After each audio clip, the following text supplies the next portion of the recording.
the first moments in this new space. They're test moments, really. I would not consider this a full production day, but this is as close to a full dress rehearsal as you can get.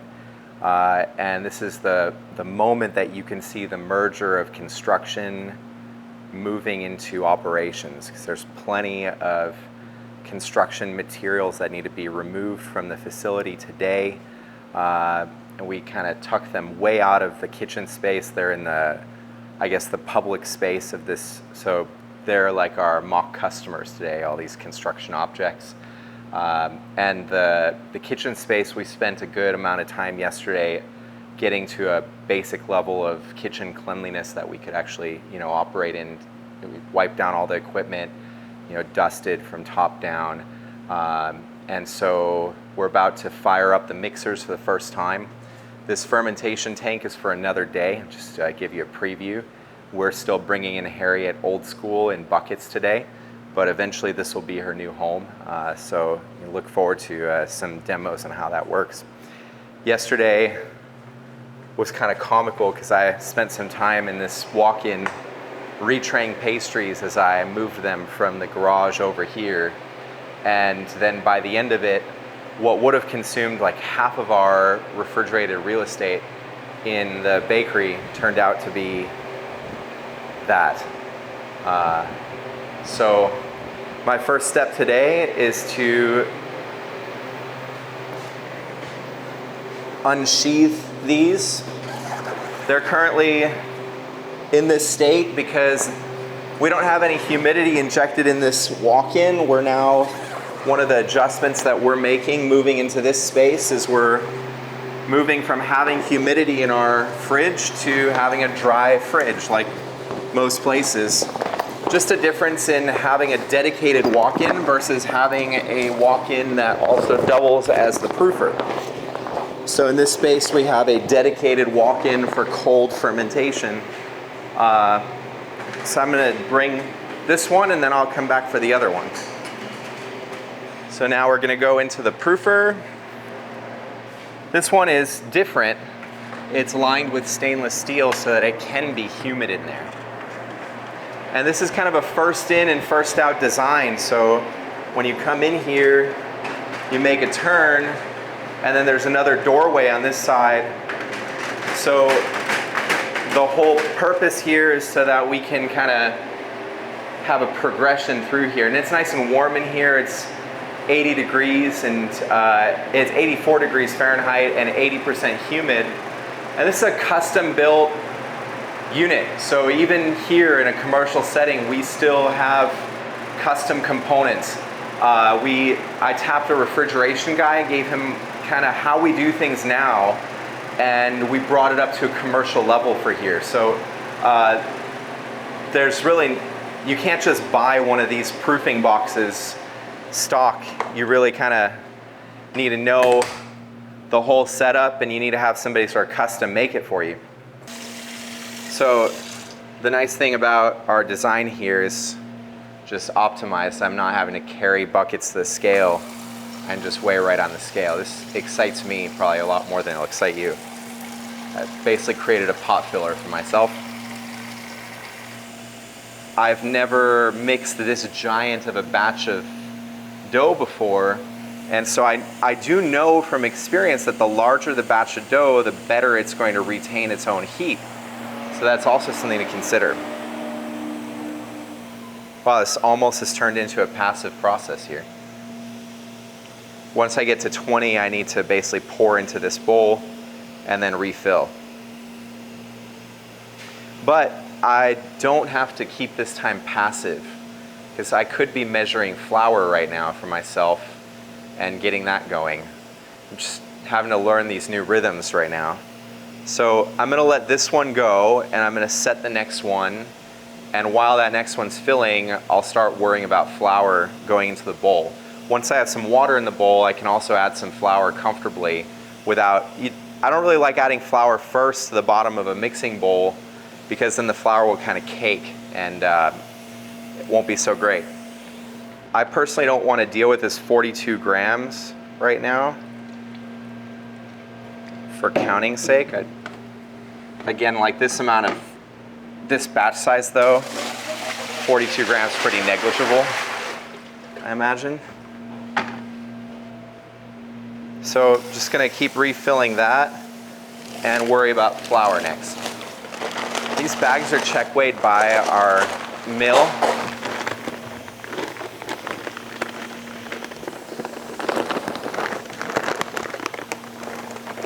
So I basically need 4 bags of flour plus a little.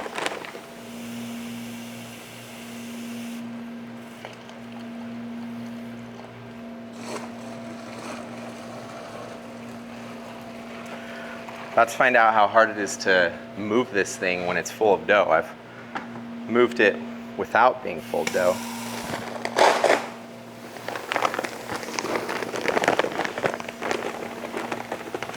Kind of insane that is officially the most flour I've ever poured in a bowl.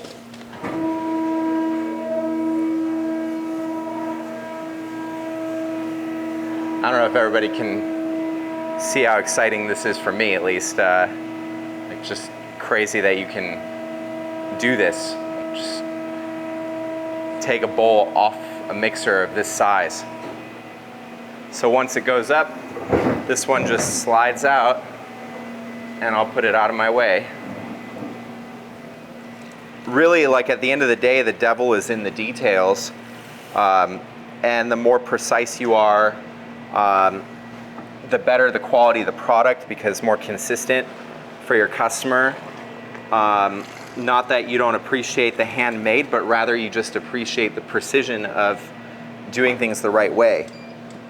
So I'm ready to plug this guy in now.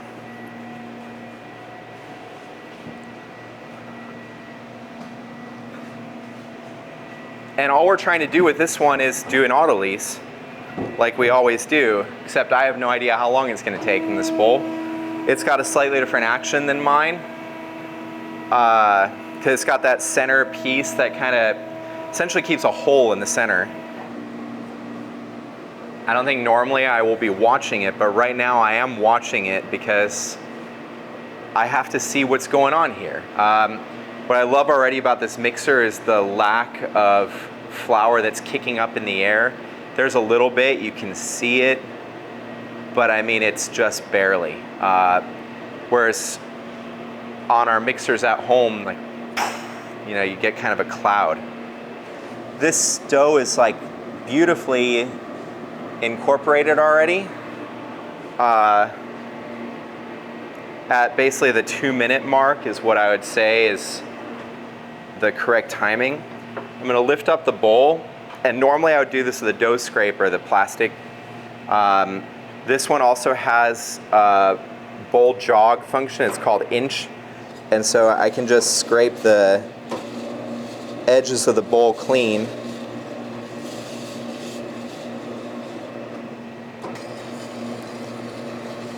There's a number of benefits. For one, it will keep your life, make your life easier when it comes to actually cleaning this bowl, which I will have to do later today.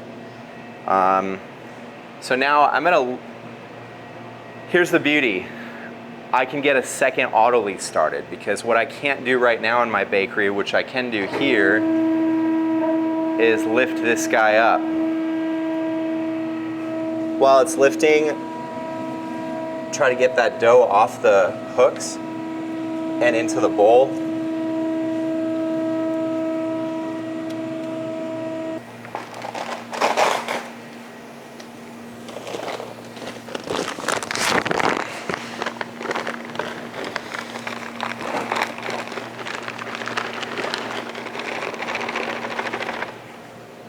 So there's times where it's better just reverse tear, like out of,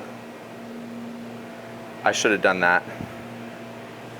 I could have just taken like 5,000 out of the bag. Instead, I've made my life a little harder.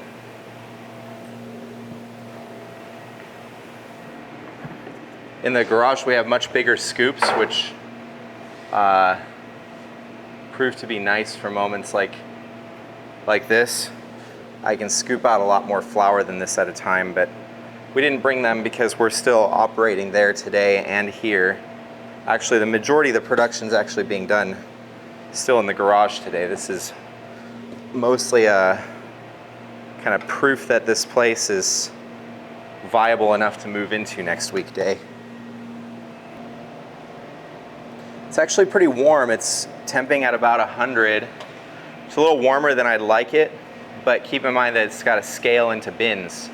And it's about to meet cold starter. So the starter is refrigerated, and it's gonna have to meet cold Harriet in a moment, contend with her temperatures.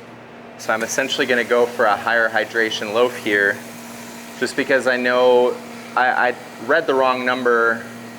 Like I said, I'm dusting off the rust of being a construction manager mainly the last few months, but I also kind of know that I can get away with a higher percentage because we have made higher hydration bread in mass.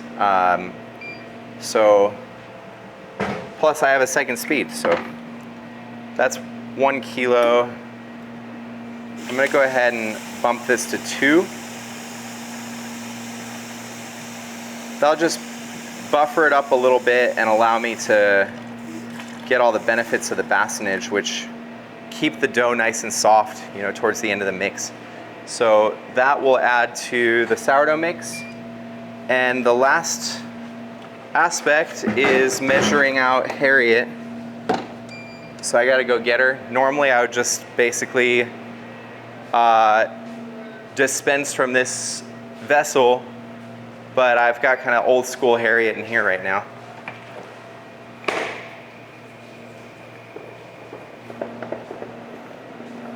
Another reason I need a dough scraper is to like clean this bowl of Harriet on the way out. I'm gonna have to settle for a bench knife, which is quite the compromise, but what can you do? It is what it is.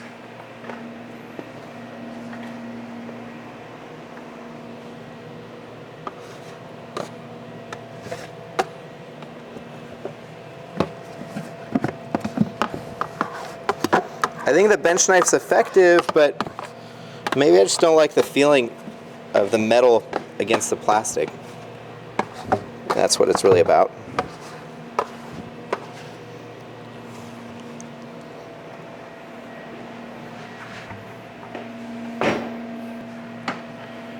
Okay, so I'm going to add about 1,000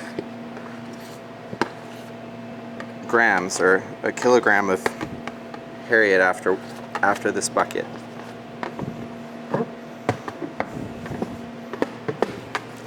Or actually, you know what? No, I'm not. And the reason being is because I'm adding that water. So Harriet's 100% hydrated.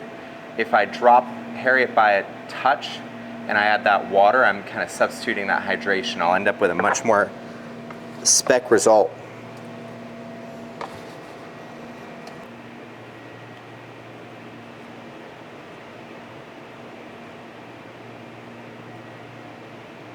So in order to avoid any kind of clumping action, I take these 3 additional ingredients in our sandwich loaves and I hand mix them together, sift them together. This prevents the brown sugar from getting quite as clumpy. So then when I'm adding it to the mix, it just adds a lot better.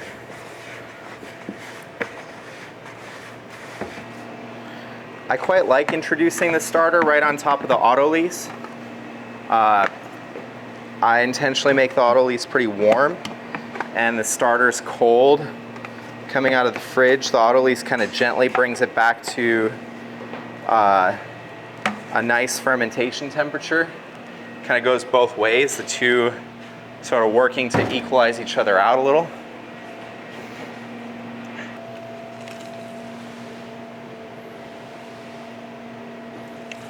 Okay, there's my measurement for English muffins.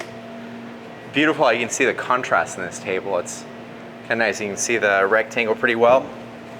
These were mixed at the garage and cold fermented. It's one of the few things that we cold bulk, just because cold bulking can be variable. You really have to know what batch size, ferments at what rate, at what temperature, and we're just very comfortable with this particular recipe now. I'm going to dust the top pretty liberally too with flour.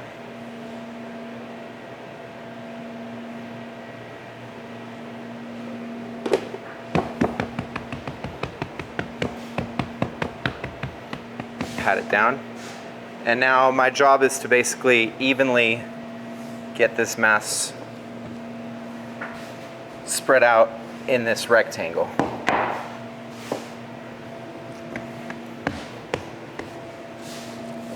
There's a number of methods that work. I use kind of a combination of a rolling pin and sort of manual stretching. Similar to what we've talked about in other segments, tensioning happens when you stretch dough one way or the other, and so if you roll it in the opposite direction, so like up, down versus left, right, you can release some of that tensioning force. It looks pretty decent. There's a low spot here that I want to address, so I'm going to take dough from the edge and basically push it into that low spot to remove it. And then the edges were where I kind of had all of my extra play, and that's okay because I needed an inch more to get to my measure. Now I'm a little bit over. I'm about an inch over, which is where I like it because then I can get nice, even corners cut. So next, I've got the bicicleta. I'm going to open it up to 3-inch squares. This is the good one. We were talking about good versus bad. See, it's got a rusty nut, but all of this is like perfectly straight, even spacing. It's reliable. It's the reliable rusty nut. I can just change that butterfly nut and then not have that problem too. I noticed I'm right at the edge of one here, so I just expanded it a little. I'm just scoring basically to give myself an indicator of where I'm at.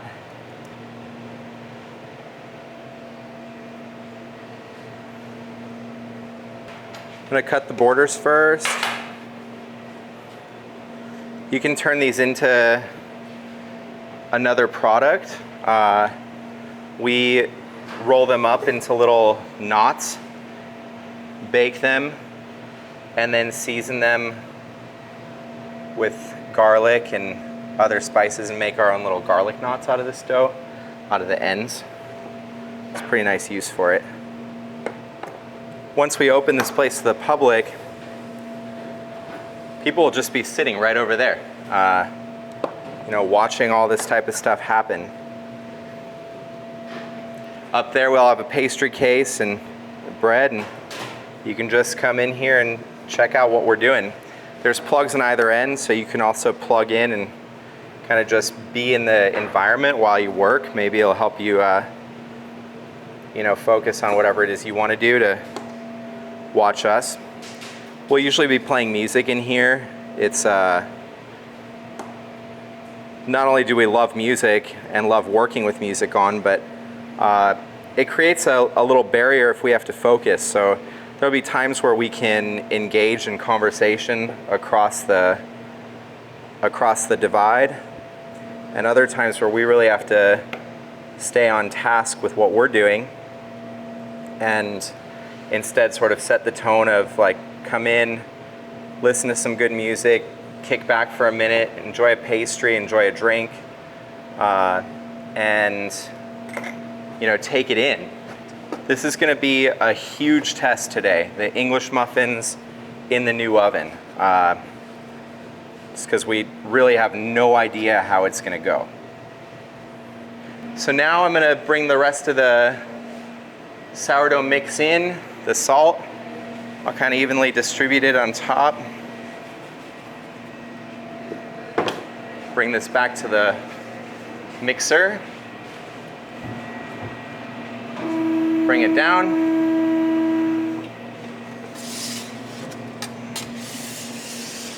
So just because you have a big machine doesn't mean that the fundamentals of mixing go away. I haven't met a mixer yet that like scrapes down the edges of its bowl for itself. Kind of got to do that for it. So what's going to happen is after a minute and a half, it's going to kick into a higher gear, which we don't even have in the garage. So this is a new territory for me. Meanwhile, over here, we're pretty well incorporated, so I can start kicking up the speed here. Go to like a 4.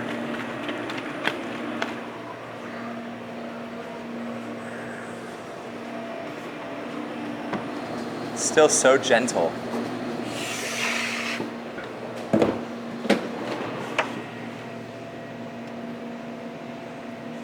This one's definitely, well, this dough's definitely warm, so I'm gonna have to adjust my water temperatures without a doubt. Gonna go ahead and do the bassonage now.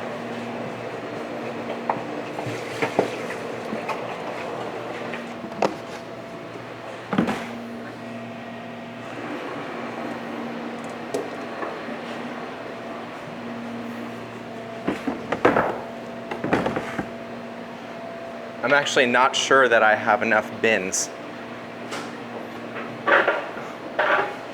2, 4, 6, 8, 10, 12, 14, 16. That's like my sourdough right there. And then I'm probably short 1 bin, maybe. I might get lucky. Let's hope so.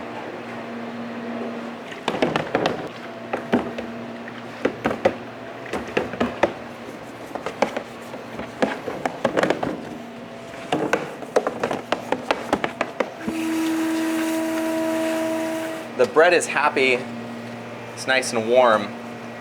It could actually definitely use some cooling off, to be honest. I just feel it to the touch, it's a little warm. But you can see how those bubbles already forming in the fermentation, pretty cool. I don't know how this is gonna go. I've never scaled a giant tub of dough like this before.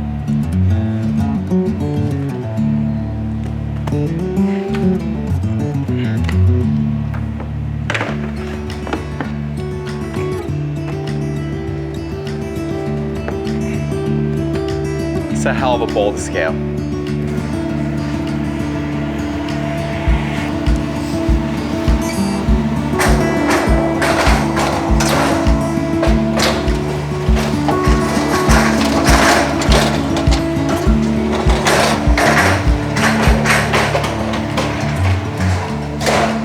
Next bread. So I guess we'll go to 1 or to the top deck now. You can't load midway? I mean, I think you can, but I don't want to play with that, like, difference in time. Do you? So we're 6 minutes in, which seems like a lot, but second injection of steam. Our oven at home can't really do that effectively. It's feeling a little awkward. We're just like, you know, I have such a like connection and flow with our oven at the house that this feels like rushed and kind of like gangly right now. For me, it's feeling like just potential, like under the same, I mean, same kind of feeling generally, but just like, wow, how efficient we're moving through this stuff pretty fast.